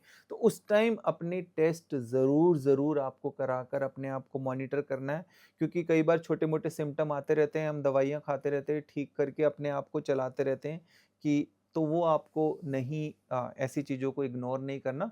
तो जिम जा रहे हैं, नहीं जा रहे हैं, बट फिर भी कुछ चीज़ जिसमें आपको ब्लड प्रेशर, ब्लड शुगर, आपका HbA1c लेवल, ताकि कहीं बॉर्डर लाइन डायबिटीज़ की तरफ तो नहीं मुड़ रहे। थोड़ा-सा वज़न का ध्यान रखना है अपना, कि मेरा वेट कितना है, बीच-बीच में वेस्ट सर्कम्फ्रेंस वगैरह को, कि भई मेरा एब्डोमिनल फैट तो ज़्यादा नहीं बढ़ रहा, वो ज़रूरी है। कहीं पर भी आप जाकर एक बार अपना एक छोटा-सा टेस्ट करा के देख लो, BMI वगैरह, जिसमें सब कुछ आ जाए कि मेरी बॉडी में फैट परसेंटेज कितना है, मसल परसेंटेज कितना है, ये सब चीज़ों का थोड़ा-सा आपको ध्यान रखना है।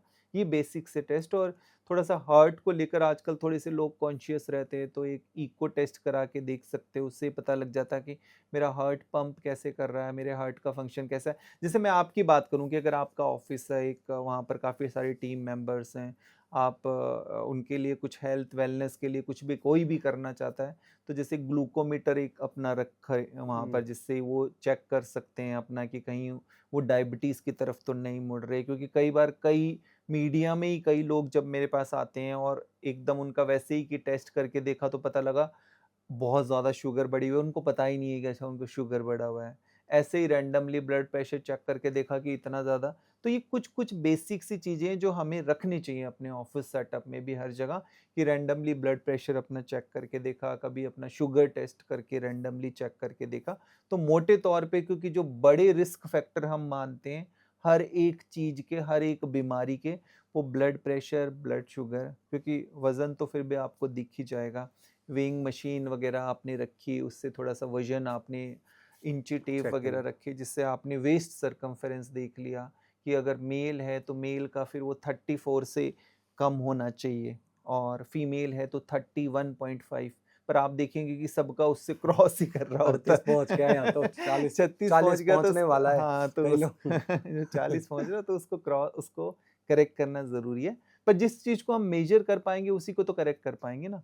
तो इस वजह से वो मेजरिंग वाली कुछ मेज़रिंग चीज़ें, ज़रूरी है जो हाँ, करते नहीं। मेजरिंग ज़रूरी है, और घर पर आजकल ये सब चीज़ें ऑफ़िस, घर पे, हर सेटअप में ये होनी ज़रूरी है। नहीं, नहीं, सही बात है। हुँ, सर लेकिन जो ये आजकल जिम में हम देखते हैं ना कि भेजते भी नहीं है, माँ-बाप सोचते हैं कि यार बच्चों को जिम मत भेजो या किसी को हुँ, जिम मत भेजो, जिम में हार्ट अटैक आ जाते हैं। हुँ, हमने मतलब ऐसी एक नहीं, दो नहीं, कई वीडियोज़ मिल जाएगी जिसमें आप देखोगे कि कोई जिम ट्रेनर हो गया, कोई जिम कर रहा है, कोई भाग रहा है ट्रेडमिल पर तो हार्ट अटैक आ गया, जिम एक्सरसाइज़ करते हार्ट अटैक आ गया। तो सर ये जिम जाना गलत है क्या? मतलब उससे हार्ट अटैक आते हैं? अच्छा, इसमें आपको एक दीपक मैं एक पूछता हूँ सवाल। आपने काफ़ी सारे ऐसी घटनाएँ, इंसिडेंट ऐसे देखा होगा कि कई बार डांस करते हुए, कई बार शादी के अंदर ही, हाँ, कई बार शादी आपने में देखा डांस में। होगा इनफैक्ट रामलीला के अंदर आपने देखे और भी कई ऐसे एक्ट करते हुए आपने डांडिया के अंदर करते हुए देख लिया। आप कई बार तो ऐसे ही कोई रोड पे चलते हुए या कहीं ऐसे ही ऐसी भी काफ़ी घटनाएँ आपने सुनी होगी, सबने ही सुना होगा। पर सारी चीज़ें हो रही है ना, ऐसा थोड़ी है कि हमारा डांडिया या हमारे और डांस वाले प्रोग्राम या हमारे और अदर ऐसी एक्टिविटीज़ हमने स्टॉप कर दी, तो जिम को ही हम खाली क्यों टारगेट करेंगे, है ना? ऐसा कुछ नहीं है।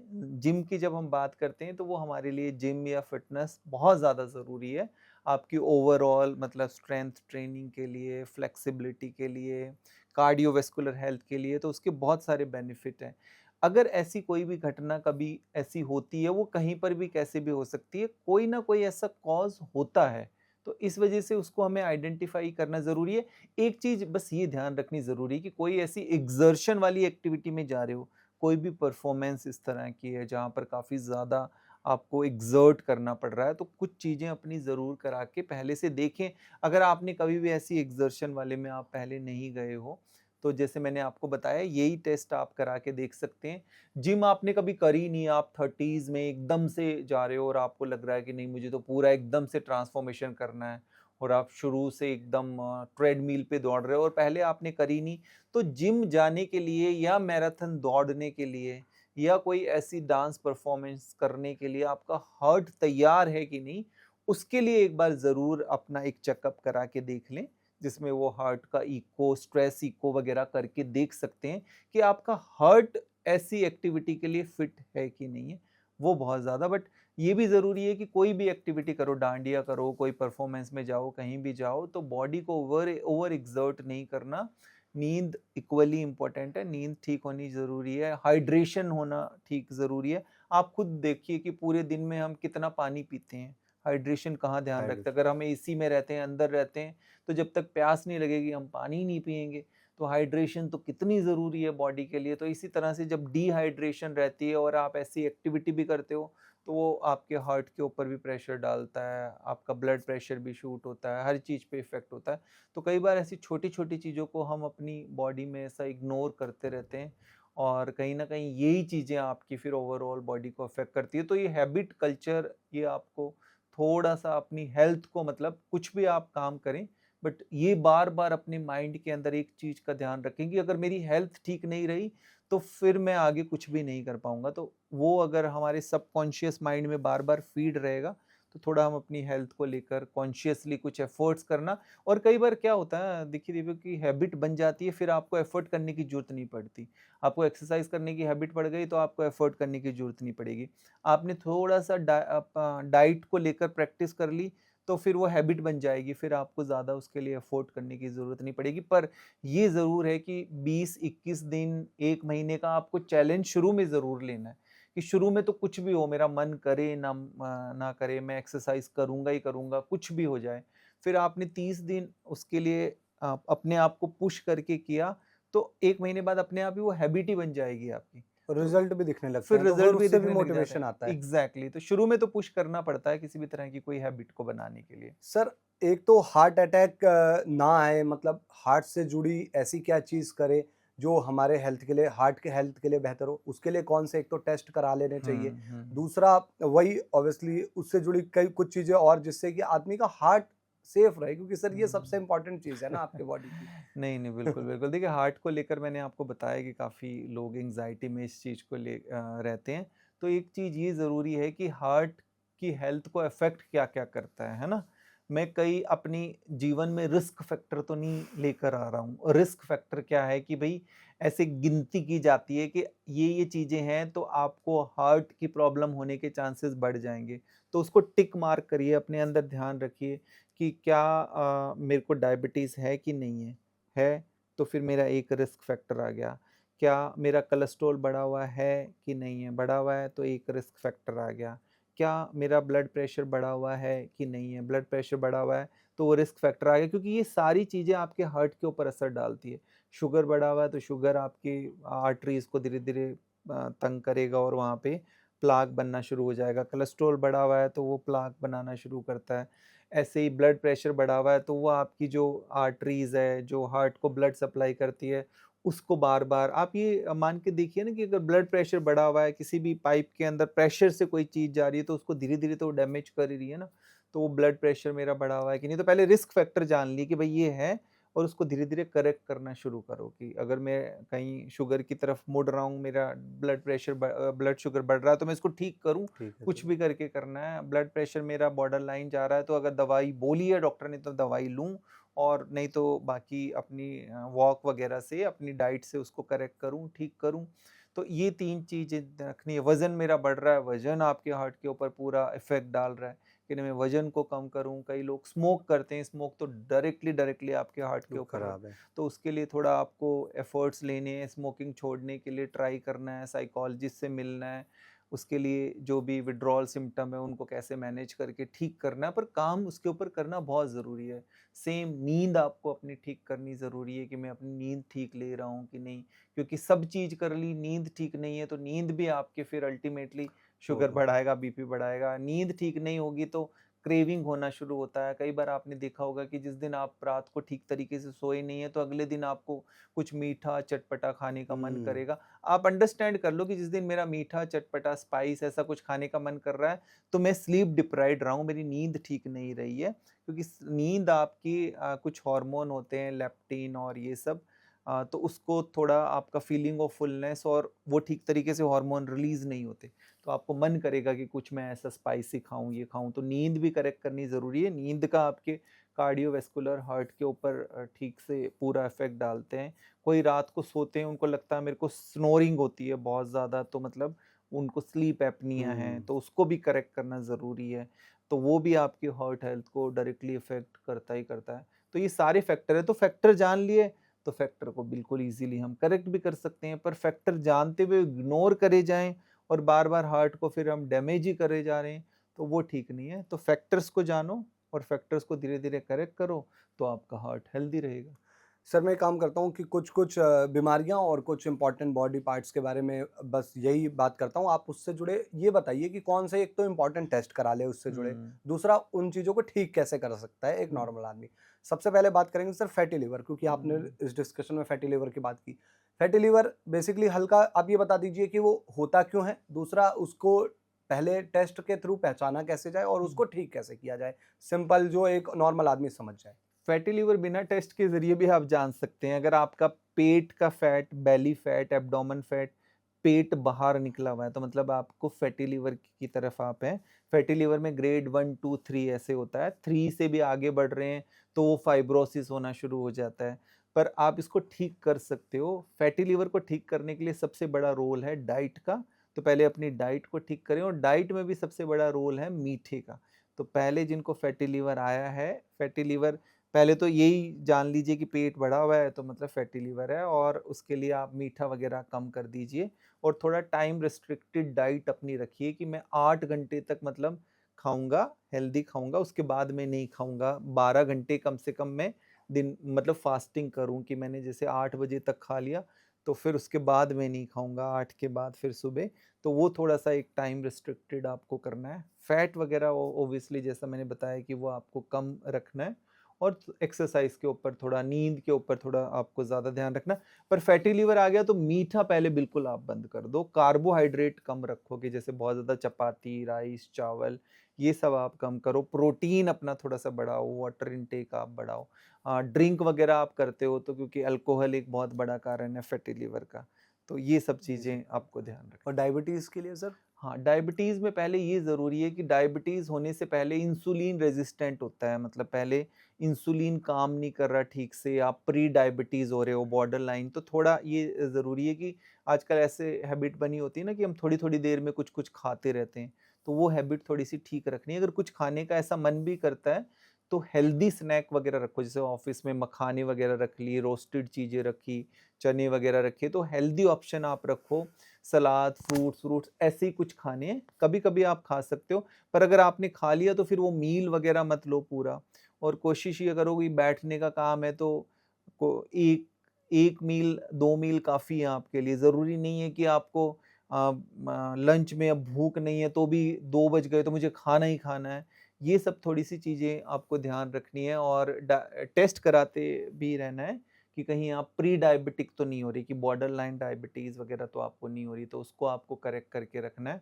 और जैसे मैंने आपको बताया कि बाकी सारी चीज़ें उसी तरह से काम करेगी, नींद वगैरह, बट बॉर्डर लाइन डायबिटीज़ के लिए टेस्ट कराने से थोड़ा-सा क्या होता है कि हम ठीक तरीके से अपनी लाइफ़स्टाइल को मॉडिफ़ाई कर सकते हैं। और सेम कई बार कई चीज़ें हिडन ऐसी होती हैं जिनके बारे में हम जानते ही नहीं है, मीठा उनके अंदर बहुत ज़्यादा होता है।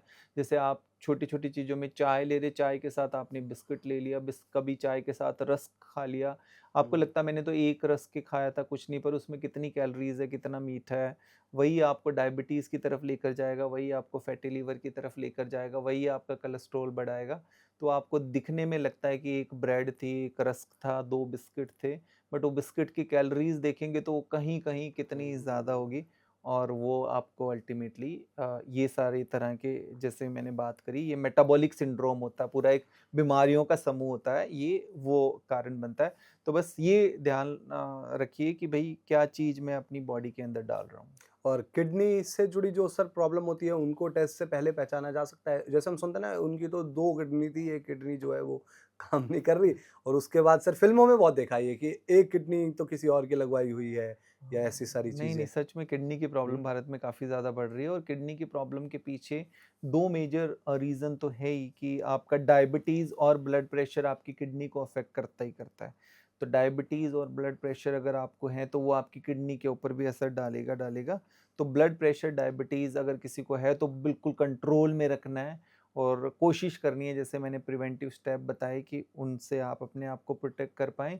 बाकी वाटर इनटेक, पानी की मात्रा, आपको डॉक्टर ने किसी भी वजह से मना नहीं करी तो पानी ठीक तरीके से होना ज़रूरी है। जैसे आपने देखा होगा कि आजकल नॉर्थ इंडिया में ख़ास तौर पे स्टोन की प्रॉब्लम, किडनी स्टोन की प्रॉब्लम भी बहुत ज़्यादा है। बहुत ज़्यादा। तो अगर आप ऑफ़िस सेटअप में पूरे टाइम बैठते हैं तो अपने पास पानी वग़ैरह ठीक तरीके से रखें कि वाटर इनटेक आपका ठीक से बना रहे। बहुत ज़्यादा सॉल्ट वग़ैरह, नमक वग़ैरह नहीं, क्योंकि कई बार आपको लगता है कि मैं नमक वैसे नहीं खा रहा, पर आप पापड़ बहुत ले रहे हैं, हुँ, पिकल्स, अचार वग़ैरह बहुत ज़्यादा ले रहे हैं, ये सब चीज़ें खा रहे हैं, एक्स्ट्रा आपने टेबल सॉल्ट रखा है, आप टेबल सॉल्ट ज़्यादा ले रहे हैं, क्योंकि वो बॉडी में ना वाटर रिटेंशन करता है, आपको लगेगा कि वो शरीर में पानी को पकड़ के रखता है, नमक आप ज़्यादा ले रहे हैं। सही और बात। अभी रिसर्च सारी कह चुके हैं, आईसीएमआर ने कहा है, डब्ल्यूएचओ ने कहा है कि जो इंडियंस की डाइट है, हमारी डाइट है, उसमें 3 गुना ज़्यादा नमक है, जितना हम लोगों को कंज़्यूम करना चाहिए। अब सॉस खा रहे हो, सॉस में भी नमक है, जो भी मीठा पैकेज्ड फूड अच्छा। आ रहा है, आपको खाने में लग रहा है कि ये मीठा है, बट उसमें भी नमक है। तो इस वजह से ये ज़रूर ध्यान रखना है कि वो मेरा बहुत ज़्यादा सोडियम इंटेक इतना ज़्यादा तो नहीं बढ़ रहा है इसमें कि जो मेरे को ब्लड प्रेशर की तरफ लेकर जा रहा है, तो वो भी आपकी किडनी हेल्थ के ऊपर इफ़ेक्ट डालता है। और दूसरा, कोई भी किसी भी तरह के पेन किलर्स वगैरह का डॉक्टर के बिना आप इस्तेमाल आपको नहीं करना। कोई भी ऐसे सप्लीमेंट्स वगैरह नहीं लेने जो रेगुलेटेड नहीं है या डॉक्टर ने नहीं बताया, वो आपकी किडनी के ऊपर असर डालते हैं। तो इन चीज़ों का आपको, और टेस्ट की जैसे बात करी, किडनी हेल्थ के लिए ज़रूरी है कि एक यूरिन टेस्ट अपना ज़रूर करा लें, यूरिन। क्योंकि यूरिन टेस्ट, यूरिन के तो वैसे कलर से भी पता लग जाएगा, अगर आपका कलर डार्क है तो इसका मतलब पानी आप ठीक नहीं पी रहे हो, क्योंकि यूरिन टेस्ट से हम ये पता लगा लेते हैं कि उसमें प्रोटीन तो नहीं आ रहा है, क्योंकि प्रोटीन आ रहा है तो कहीं न कहीं किडनी में प्रॉब्लम होना शुरू हो गया। तो अपना किडनी फंक्शन टेस्ट आप जब भी कराएँ चेकअप, तो वहाँ बोलिए कि किडनी फंक्शन टेस्ट करें, और एक आप अपना यूरिन टेस्ट ज़रूर करा लें। और किडनी टेस्ट में कुछ कई तरह के रेशियो होते हैं, वो रेशियो से, कैलकुलेशन से हम बहुत-बहुत अर्ली स्टेज में पता लगा लेते हैं कि कहीं हमारी किडनी डैमेज तो नहीं हो रही। नहीं, नहीं, सही बात है सर। और नमक तो मतलब टूथपेस्ट में भी आजकल कहा जाता है कि नमक तो वैसे ही नमक ज़्यादा है, टूथपेस्ट में भी नमक एग्ज़ैक्टली, मिल रहा है। हाँ, ख़ैर लेकिन हाँ। सर एक चीज़ मैं सुनता हूँ बहुत ज़्यादा मतलब वीडियो सोशल मीडिया पर कि कोई कहता है कि हम छोले-भटूरे खिलाकर आपको पतला करा देंगे, कोई कहता है कि पराठे खा लो, चाउमीन खा लो, पतले हो जाएँगे। हुँ। ये पतला होता कैसे आदमी? मतलब अपने आप को फिट कैसे करे? वेट लॉस कैसे करे? दूसरा ये कैलोरी काउंट वाला सिनेरियो है सर, वो क्या है कि मतलब आप एक आम आदमी गिन सकता है क्या पूरे दिन में हमने क्या-क्या कैलोरी ली है? इतना देखिए, कई बार हमें ना प्रैक्टिकल चीज़ों के ऊपर बात करनी ज़रूरी है। ये हमें ऐसी चीज़ करनी चाहिए जिसको हम लॉन्ग टर्म के लिए अपनी लाइफ में इम्प्लीमेंट कर पाएँ। क्योंकि सबका अपना-अपना तरह का शेड्यूल होता है, बिज़ी शेड्यूल, आप सुबह निकल रहे हो, रात को लेट नाइट भी ऑफ़िस है, सब कुछ। ऐसी चीज़ करनी चाहिए जिसको आप रेगुलर कंसिस्टेंसी से लंबे समय तक उसको इम्प्लीमेंट कर पाओ। क्योंकि जैसे मैंने बताया कि ऐसा देखो, ये प्रोटीन करो, ये करो, पॉसिबल ही नहीं है ना। आपको अपने लाइफ़स्टाइल के अकॉर्डिंगली, अपनी ड्यूटीज़ के अकॉर्डिंगली, जो भी आपका जॉब डिस्क्रिप्शन है, उसके अकॉर्डिंग आपको देखना, आप किस तरह की क्या चीज़ को लंबे समय तक इम्प्लीमेंट कर पा रहे हो। रही बात देखिए छोले-भटूरे हो गए या फिर हम कोई भी ट्रेडिशनल इंडियन फूड की बात करें, कभी-कभी वो चल जाता है। पर आप ये भी तो देखिए ना कि क्या चीज़ आप शरीर में, बॉडी में किस तरह से डाल रहे हैं, उतना बर्न भी कर रहे हैं कि नहीं। हुँ, अब कई बार कंपैरिज़न करते हैं कि पहले तो हम ये भी खाते थे, हमारे पेरेंट्स तो वो कितना ज़्यादा चलते थे, कितना ज़्यादा उस कैलोरीज़ को बर्न करते थे क्योंकि अगर वो बर्न नहीं होगी तो वो स्टोर ही तो होगी फिर। वो फैटी लिवर कॉज़ करेगी, कोलेस्ट्रॉल कॉज़ करेगी। तो ये बस समझना ज़रूरी है कि अब मेरी बॉडी के लिए उतना ज़्यादा ज़रूरत नहीं है। कभी-कभी खाना आप खा लीजिए, बट अदरवाइज़ ये ज़रूर ध्यान रखना है। पर छोले-भटूरे से भी ज़्यादा नुकसानदायक तो मैंने जैसे आपको बताया कि जो दूसरा पैकेज्ड फूड है, मतलब समोसे हो गए, छोले, अभी समोसे और उसको लेकर तो एक काफ़ी हुँ, न्यूज़ भी चल रही थी जी, कि जी। बट ये बहुत ज़्यादा ज़रूरी है, बट इसमें यही है कि जैसे अभी गवर्नमेंट ने बात करी थी कि स्कूल के अंदर शुगर बोर्ड वग़ैरह हुँ, लगा रहे हैं, गवर्नमेंट ऑफ़िसेज़ के अंदर भी शुगर बोर्ड, ताकि वो आपकी आँखों के सामने रहे तो पता रहे कि भई इसमें कितनी इसमें कैलोरीज़ है, इसमें कितनी बैड कैलोरीज़ है। ऐसे ही आपको भी अपने ऑफ़िस के अंदर ये चीज़ इम्प्लीमेंट करनी चाहिए कि अगर हम हेल्दी मतलब सही में रहना चाहते हैं, तो हमारी आँखों के सामने वो चीज़ रहेगी कि ये मेरे लिए ठीक है, ये नहीं है। तो कई बार क्या होता है कि वो ब्रेन में बार-बार फ़ीड होती है, तो वो एक रिमाइंडर की तरह जाता रहता है।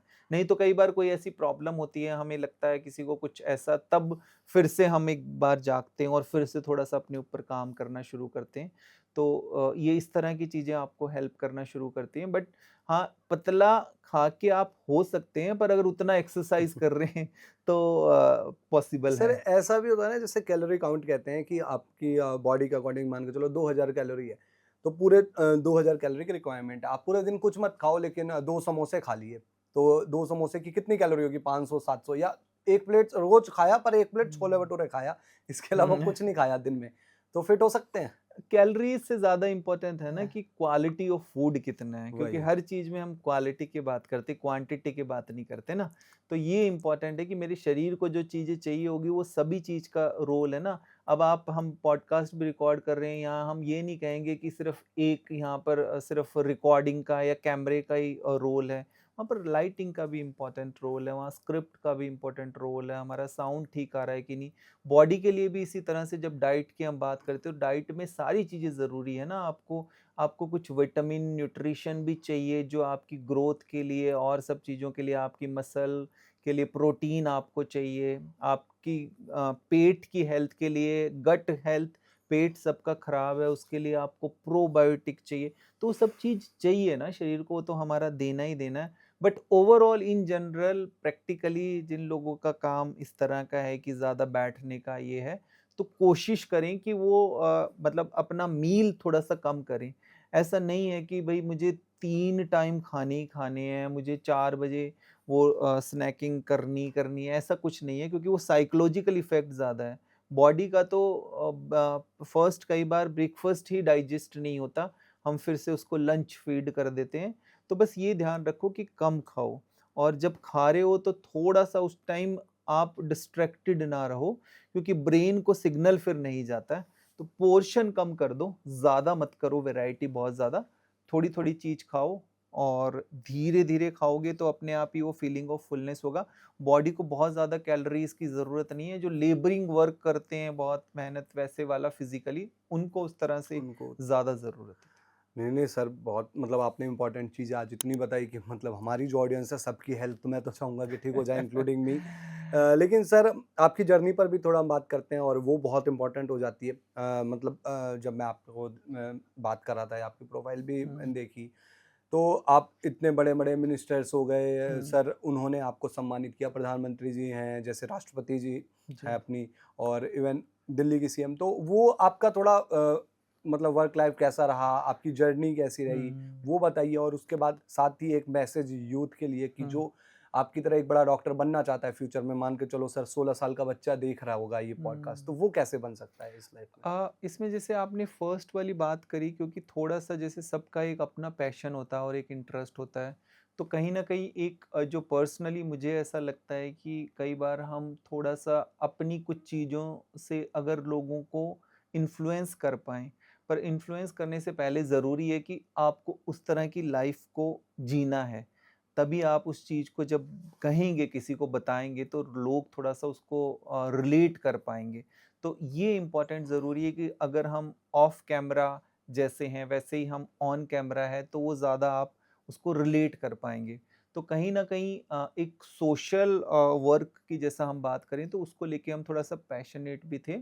और जैसे हम जब प्रधानमंत्री जी से भी मिले थे, तो भी वो एक हेल्थ कैंप के सिलसिले में जब हम मिले थे, और हम हेल्थ कैंप वगैरह कई बार रिलीजियस स्पिरिचुअल प्लेसेस वगैरह पे लगाते हैं। तो वहाँ पर ही फिर उनसे भी मुलाकात होना शुरू हुआ था, और इसी तरह से हम राष्ट्रपति जी से भी मिले। बट समहाउ ये ज़रूरी है कि आप सोशल वर्क, क्योंकि हमारा पैशन है, और जितना हो सकता है हम स्कूल्स वगैरह के अंदर और कम्युनिटीज़ के अंदर जो रिक्वायरमेंट होती है, उस तरह की हम एक्टिविटीज़, हेल्थ अवेयरनेस एक्टिविटीज़, ये सब कुछ ना कुछ करते रहते हैं। कि कितना भी हम कह लें, हमें लगता है कि हेल्थ को लेकर कई, पर अभी भी हेल्थ एक ऐसी चीज़ है जो कई बार जिसको लेकर काफ़ी ज़्यादा लोग परेशान हैं। तो एक तो हम हेल्थ अवेयरनेस, हेल्थ कैंप के ऊपर काफ़ी ज़्यादा काम करते हैं, और इसी के ज़रिए हम कई बार हमारी मुलाकात भी मुलाकात। हो पाती है इस तरह के इन्फ्लुएंशियल लीडर से। और दूसरा, एक कम्युनिटी को अवेयर करना एक पैशन है, तो ज़्यादा से ज़्यादा मैं इस तरह के कम्युनिटी वाले इवेंट्स में, प्रोग्राम में मैं पार्टिसिपेट करता रहता हूँ। एंड बाकी यूथ को तो मैं स्पेसिफिकली यही बताना चाहूँगा कि जितना हो सके भई अपनी पैशन के ऊपर ज़रूर अपने आप को सेल्फ डिस्कवर करो, क्योंकि कहीं न कहीं सोशल मीडिया के अंदर एक फोमो रहता है, मतलब फ़ियर ऑफ मिसिंग आउट। रोज़ सबको ऐसा लगता है, यूथ को, यंग लोगों को, कि अरे कहीं ये वाली चीज़ तो नहीं रह गई, कहीं ये स्किल तो नहीं रह गई।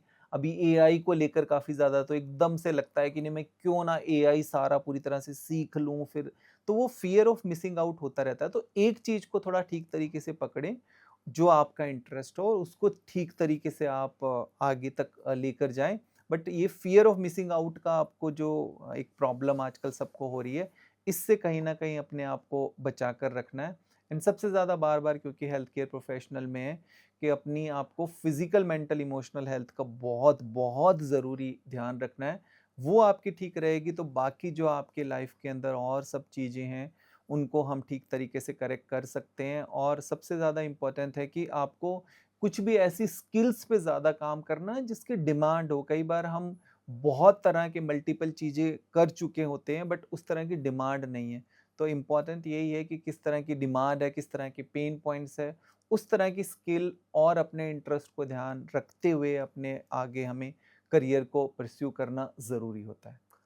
नहीं, नहीं सर, बहुत अच्छा लगा, मतलब आपने अपना इतना इम्पोर्टेंट टाइम दिया और मतलब आपने इतनी इम्पोर्टेंट चीज़ों पर बात की। सर लेकिन लास्ट में जाते-जाते एक हम थोड़ा-सा सेगमेंट ये रहते हैं कि एक सजेशन जो आप हमें, हमारी टीम को देना चाहें, और एक सवाल आपका, क्योंकि सवाल मैंने बहुत सारे पूछ लिए आपसे। एक राइट, राइट। सवाल जो आप हमसे करना चाहते हैं, और एक ऐसा सजेशन हमारी हेल्थ को लेकर भी हो सकता है जो आप हमारी टीम हाँ। को, हमारे ऑफ़िस को देना चाहें।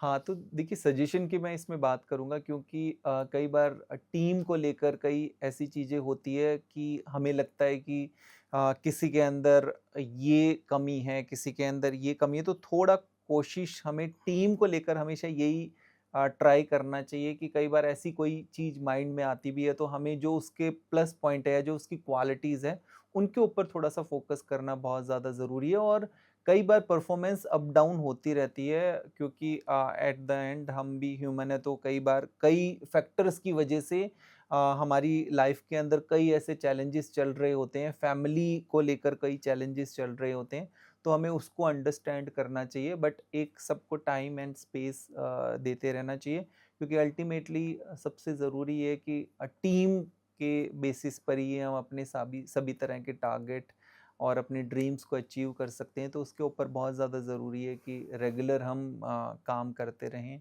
उसको अपग्रेड करते रहें, और सेम वही कि overall as a team holistically हम हेल्थ के ऊपर काम करते हैं, हमें रेगुलर ज़रूरी है करते रहना, कि कई बार हम एक टारगेट को अचीव कर लेते हैं और एक उस लेवल तक पहुँच पाते हैं, पर कई बार उस लेवल तक पहुँचते-पहुँचते कई बार कुछ इस तरह की लाइफ़स्टाइल डिज़ीज़ और कई इस तरह की मेंटल हेल्थ इश्यूज़ हमें होना शुरू हो जाती है। फिर उसको करेक्ट करने में हमारी सारी टाइम एंड एनर्जी चली जाती है। तो ये ज़रूरी है कि मतलब सभी सेगमेंट को जिसमें हम अपनी करियर को तो काम सब लोग अपना कर ही रहे हैं, थोड़ा-सा ज़रूरी है कि रोज़ अपने लिए टाइम देके जिसमें अपने आप को अपस्किल भी कर सकें, अपग्रेड भी कर जी। सकें एंड साथ के साथ थोड़ा सबको स्पिरिचुअल भी होना ज़रूरी है।